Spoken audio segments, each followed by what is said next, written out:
Good morning, friends. I am from Vidyam Academy. In previous lecture, we have conducted COCOMO model, and COCOMO model is the last topic of previous chapter. Now onwards, we are going to start every concept for software planning. Okay? See, अब हमको यहाँ पर project resources देखने हैं कि हमको अगर कोई सॉफ्टवेयर प्लान करना है या किसी सॉफ्टवेयर का प्लानिंग करना है तो हमें कौन से प्रोजेक्ट रिसोर्सेज की ज़रूरत है। देखो, अगर हम रफली सोचे ना, तो आप सोचो आपको कोई भी प्रोजेक्ट बनाना हो तो आपको किस चीज़ की ज़रूरत पड़ेगी। पहले तो मैन पावर चाहिए होगा, ऑब्वियस है, उसके सिवाय आप कोई भी सॉफ्टवेयर नहीं बना सकते हो। आपके पास कितना भी हार्डवेयर सॉफ्टवेयर कितनी भी चीज़ें हो, पर मैन पावर के सिवा कोई भी चीज़ पॉसिबल नहीं है। उसके बाद आपके पास वेरियस टाइप्स ऑफ कंपोनेंट भी चाहिए। हार्डवेयर है, सॉफ्टवेयर है, फिर सॉफ्टवेयर में भी आपको अलग अलग कंपोनेंट्स चाहिए होते हैं कि हाँ भाई यही पर्टिकुलर सॉफ्टवेयर चाहिए है या फिर यही कॉन्फ़िगरेशन के कुछ कंपोनेंट्स चाहिए है। तो अब ये सारी चीज़ें हम डिटेल में देखेंगे। हम अब देखेंगे प्रोजेक्ट रिसोर्सेज कौन से हैं। So software planning task is estimation of resources required to complete the software. Okay? मतलब सॉफ्टवेयर प्लानिंग का जो टास्क है उसका हमारा काम क्या होगा कि एस्टिमेट करो कि कौन से रिसोर्सेज की हमको ज़रूरत है। अब रिसोर्सेज में क्या इंक्लूड होगा, तो टाइम होगा, इक्विपमेंट होगा, लेबर होगा। मतलब कि आपको कौन से चीज़ों की ज़रूरत पड़ेगी। कुछ टाइम लगेगा आपको, कुछ इक्विपमेंट्स चाहिए होंगे। लेबर मतलब कि मैन पावर, जो हम एम्प्लॉयज बोलते हैं, बराबर है। And for that manager break down the work and assign resources to employees. बराबर है, ये हम हमेशा देखते ही है कि भाई हमको बोल दिया जाता है कि भाई आप 2 या 3 या 4 टीम हो, ये टीम ये काम करेगी, ये टीम टेस्टिंग का काम करेगी, ये टीम इंफॉर्मेशन कलेक्ट करेगी, ये टीम डिजाइनिंग करेगी। मतलब रिसोर्सेज के अकॉर्डिंगली या फिर हमारे प्रोजेक्ट के अकॉर्डिंगली मैनेजर क्या करेगा कि वो सारा वर्क ब्रेक डाउन कर देगा और वो क्या कर देगा, अलग अलग टीम में या एम्प्लॉयज में असाइन कर देगा। अब सबसे पहले देखो, हमको 3 तरह के मेन रिसोर्सेज देखने हैं। First is people, second is reusable software component and environment. देखो, ये जो सेकेंड वाला है ना हमारा रीयूजेबल सॉफ्टवेयर कंपोनेंट, ये बहुत इंपॉर्टेंट है। पहले मैं पीपल में बता दूं कि पीपल में हम क्या देखेंगे कि भाई कौन से लोकेशन पर है, तो हमको पता चलेगा कि किस तरह के पर्सन हमको मिल सकते हैं। जैसे आप बहुत बड़े मेट्रोपॉलिटन सिटी में हो तो क्या हो जाएगा कि आपका लोकेशन बहुत अच्छा है, तो आपको मैन पावर उस तरह का, वहां पर उतने स्किल वाले लेबर हो गए, उतने स्किल वाले एम्प्लॉयज हो गए। तो लोकेशन एक बहुत इंपॉर्टेंट है हमारे केस में। उसके बाद उनका स्किल क्या है, मतलब वो कौन सी टेक्निक जानते हैं, किस तरह की टेक्निक उनको पता है। एंड देन कितने नंबर में है, मीन्स के कितने एम्प्लॉयज की जरूरत है, कितने हमको अवेलेबल हो सकते हैं। दैट इज हम ये किसके में देखेंगे, पीपल रिसोर्स में। अब रीयूजेबल सॉफ्टवेयर कंपोनेंट का मतलब क्या होता है। देखो, कभी ऐसा नहीं होता है कि एक प्रोजेक्ट आपने बना लिया और फिर क्या कर दिया कि जितनी भी चीजें थी ना वो सारी चीजें जाने दी, और जब दूसरा प्रोजेक्ट करने बैठे तो क्या किया, फिर से सारी चीजें नई ली। हाँ, हम कोई कुक करते हैं फूड तो बात अलग है कि जो फूड आपको कुक करना है उसके सारे इंग्रेडिएंट्स ले लिए, वो फूड बन गया, फिर आप क्या करते हो, वो इंग्रेडिएंट्स फेंक नहीं देते हो, वो इंग्रेडिएंट्स उसके जगह पर रख दोगे और फिर से उसको नेक्स्ट टाइम क्या करोगे, रीयूज करोगे। तो वैसे ही ये केस में रीयूजेबल सॉफ्टवेयर कंपोनेंट मतलब क्या कि कुछ आपको नए भी परचेस करने पड़े, कुछ जो प्रीवियस आपके पास पड़े हो वही आप यूज कर सको, कुछ आपके पास प्रीवियस पड़े हो उसमें थोड़े मॉडिफिकेशंस करके आप उसको अगेन यूज कर सकते हो। मतलब ये सारे कौन से ऐसे रीयूजेबल सॉफ्टवेयर कंपोनेंट है वो हमको रिसोर्सेज में देखना है।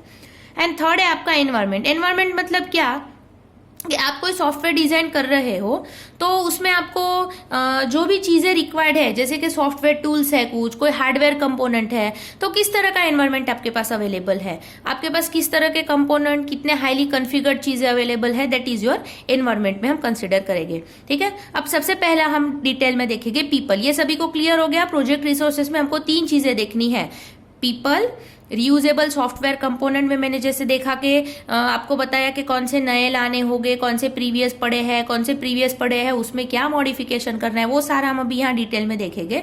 And then your environment. ये 3 चीजें आपको सॉफ्टवेयर रिसोर्सेज में ध्यान में रखनी है। प्रोजेक्ट रिसोर्सेज पर आपको क्वेश्चन पूछा जाता है, सो ये बहुत इंपॉर्टेंट टॉपिक है। ठीक है, उसके बाद अब हम पीपल में देखेंगे। पीपल में मैंने आपको पहले ही बोल दिया, मैंने प्रोजेक्ट रिसोर्स की बात की तो मैंने पहला सवाल क्या किया पता है, मैंने पहला मेरे दिमाग में क्या आया कि आपको कोई भी प्रोजेक्ट बनाना है तो सबसे पहले आपको एम्प्लॉयज, मैन पावर की जरूरत पड़ेगी। मतलब ह्यूमन रिसोर्स जो है ना वो सॉफ्टवेयर डेवलपमेंट या सॉफ्टवेयर प्लानिंग में मोस्ट इंपॉर्टेंट रिसोर्स है। विदाउट ह्यूमन रिसोर्स आपका कितना भी स्ट्रांग मैनेजमेंट हो, आपका कितना भी स्ट्रांग प्लानिंग हो, कोई भी फर्क नहीं पड़ेगा, वो सब यूजलेस हो जाएगा। क्यों? क्योंकि आपके पास कितने मैनेजर है, कितने सीनियर मैनेजर है, कितने एक्सपीरियंस्ड पर्सन है, कितने स्पेशलिटी पर्सन है। स्पेशलिटी पर्सन का मतलब क्या होता है कि भाई फॉर एग्जांपल आपको कोई डेटाबेस से रिलेटेड जरूरत पड़ी तो आपके पास डेटाबेस एडमिनिस्ट्रेटर प्रॉपर होना चाहिए। नेटवर्क के रिलेटेड कोई इशू आता है तो आपके पास नेटवर्क एडमिनिस्ट्रेटर प्रॉपर होना चाहिए। तो ऐसे स्पेशलिटी पर्सन्स आपके पास कितने हैं, ये सारा एस्टिमेशन जो है ना, ये एस्टिमेशन आपको कैलकुलेट करना होता है पीपल रिसोर्स फाइंड आउट करते वक्त, बराबर है। और इस एस्टिमेशन के बाद फिर हमको पता चलता है कि अब हमको कितनी मेहनत करने की जरूरत होगी या अब हमारे एफर्ट्स कितने रिक्वायर्ड है, ये हम बाद में फाइनलाइज कर सकेंगे। तो आपने क्या ध्यान में रखना है कि प्रोजेक्ट रिसोर्सेस में जो पीपल है उसमें सबसे पहले तो ह्यूमन रिसोर्स आपका मोस्ट इंपॉर्टेंट रिसोर्स है।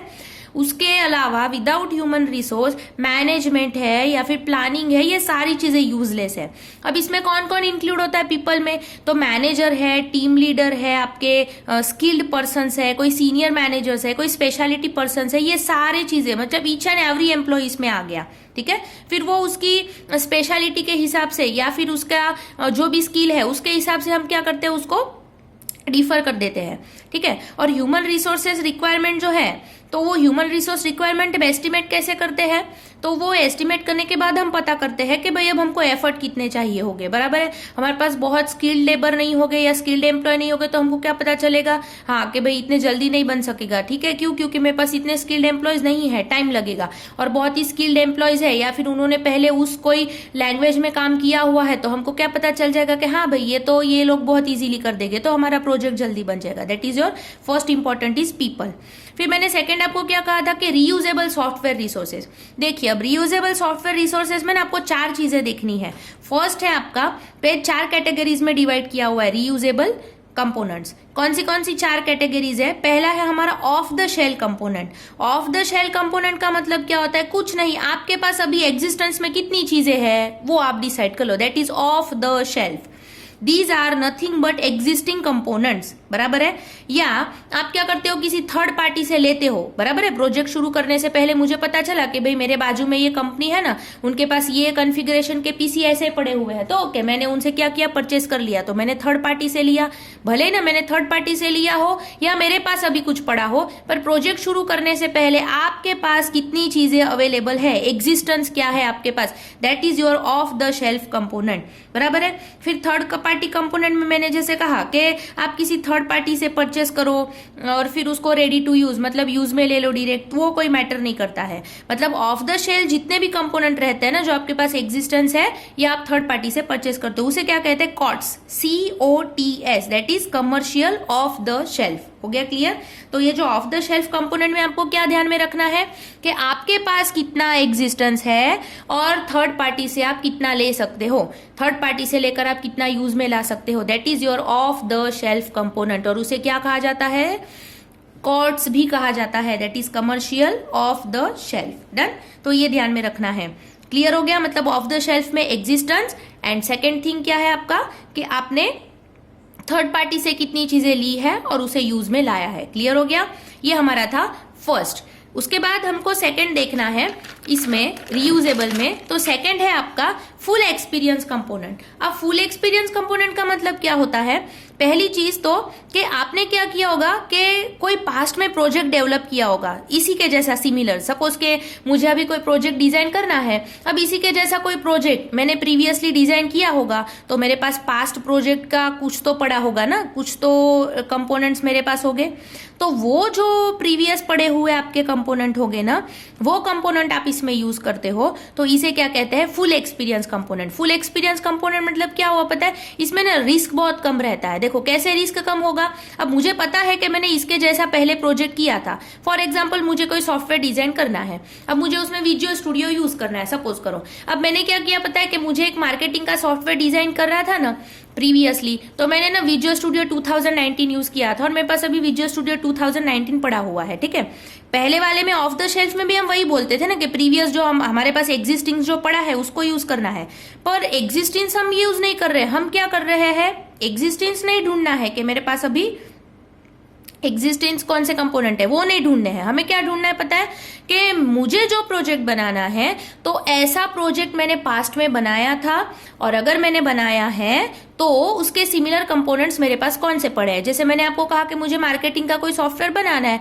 तो मुझे पहले से ऑलरेडी पता है कि हाँ भाई मैंने देखो ये पहले मार्केटिंग का सॉफ्टवेयर बनाया था ना, तो मैंने उसमें विजुअल स्टूडियो 2019 यूज किया था, .NET फ्रेमवर्क का एक ये सॉफ्टवेयर है। तो मैं क्या करूंगी कि वही विजुअल स्टूडियो 2019 अभी करंट में यूज कर लूंगी। मतलब क्या हो जाएगा, रिस्क लो रहेगा, मुझे पता होगा कि मुझे ये कोई टूल यूज करना है ना, तो हाँ उसमें ऑलरेडी अवेलेबल ही है। अदरवाइज आप कुछ नया लो तो फिर आपको कंफर्मेशन नहीं रहता है कि ये टूल अवेलेबल होगा, कि ये लाइब्रेरी अवेलेबल होगी कि नहीं। फिर हम क्या करते हैं, लाइब्रेरी इंक्लूड करवाते हैं उसके होम पेज पर से लेकर एंड ऑल। तो इसमें फुल एक्सपीरियंस कंपोनेंट इसे क्यों कहा गया है, इसमें आपको ध्यान रखना है कि these components are developed from past projects and which are similar and useful to the build in current phase. मतलब अभी जो करंट में बनाना है उसके जैसा ही कोई प्रीवियस प्रोजेक्ट आपने बनाया होगा और उसमें आपने जो कंपोनेंट यूज किए हैं वही सेम टू सेम कंपोनेंट अभी आपको यूज में लाने हैं। इसीलिए इसे क्या कहते हैं, फुल एक्सपीरियंस। हो गया क्लियर। मतलब कि जो आपकी सॉफ्टवेयर टीम होगी ना अभी करंट वाली, उसको उन कंपोनेंट्स के बारे में बहुत ही अच्छा एक्सपीरियंस या बहुत ही अच्छा सब कुछ पता होगा, इसीलिए इसे फुल एक्सपीरियंस कहा जाता है। और इसमें यह ध्यान में रखना कि रिस्क बहुत लो रहता है। क्यों? क्योंकि हम फैमिलियर है उन चीजों से, या हमें वो पता है। उसके बाद आपको देखना है थर्ड वाला इसमें, that is partial experience component. अब पार्शियल एक्सपीरियंस कंपोनेंट मतलब क्या है कि these are also existing components develop for past project, but here for using them in current project requires minor modifications. हम सेम टू सेम यूज नहीं कर सकेंगे, partial बोला है इसीलिए। ये फुल एक्सपीरियंस मतलब क्या था, सेम टू सेम हमने यूज कर लिया, किसी भी चीज की जरूरत नहीं पड़ी। बट यहाँ क्या बोला हुआ है, partial experience component. Partial experience component मतलब क्या, जो प्रीवियस आपके पास यूज किया हुआ कंपोनेंट पड़ा है वही यूज करना है, बट उसमें लिटिल बिट आपको क्या करना है, तो कुछ ना कुछ थोड़ा बहुत उसमें क्या करोगे आप, माइनर मॉडिफिकेशंस करोगे। ये कहाँ देखने मिलता है पता है आपको, आपके पास सपोज कोई पाइथन की आईडी पड़ी है, अब आपको उसमें कोई नया प्रोजेक्ट डिजाइन करना है, तो आप क्या करते हो, आपको पता चलता है ना कि हाँ ये सेम टू सेम मुझे जरूर आईडी जो मेरे पास है वो चल जाएगा। तो आप क्या करते हो पता है कि उसके होम पेज पर से उसकी जो भी फॉर एग्जाम्पल कोई लाइब्रेरीज है तो वो लाइब्रेरीज क्या करवाते हो, इंक्लूड करवा लेते हो। मतलब आपने क्या किया, वही same to same ID use की, सिर्फ उसमें थोड़े बहुत क्या कर दिए, मॉडिफिकेशंस कर दिए। हो गया क्लियर। मतलब पार्शियल एक्सपीरियंस कंपोनेंट मतलब these are also existing components developed for past project, but क्या ध्यान में रखना है, here for using them in current project requires minor modifications. हो गया क्लियर। अब इसमें क्या हो जाता है कि the members working for current project have limited experience in this components. क्योंकि ऑब्वियस है, क्योंकि मैंने अभी आपको क्या कहा कि पहले हमने जिस पर काम किया था मुझे उसके बारे में सभी पता था, अब आप थोड़ा मॉडिफिकेशन कर देते हो, मतलब क्या हो जाएगा कि थोड़ा लिमिटेड एक्सपीरियंस हो जाएगा। फिर कुछ उसमें नया आया तो डिपेंड्स के नहीं पता हो या आपको कुछ फिर अलग से उसमें देखना पड़े। हो गया क्लियर। इसीलिए इसको बोलते हैं पार्शियल एक्सपीरियंस। देखो मैं आपको बता दूं, तीनों में सेम ही चीजें हैं। पहले वाले में हम क्या करते थे, एग्जिस्टिंग को यूज करते थे या थर्ड पार्टी से परचेस करते थे।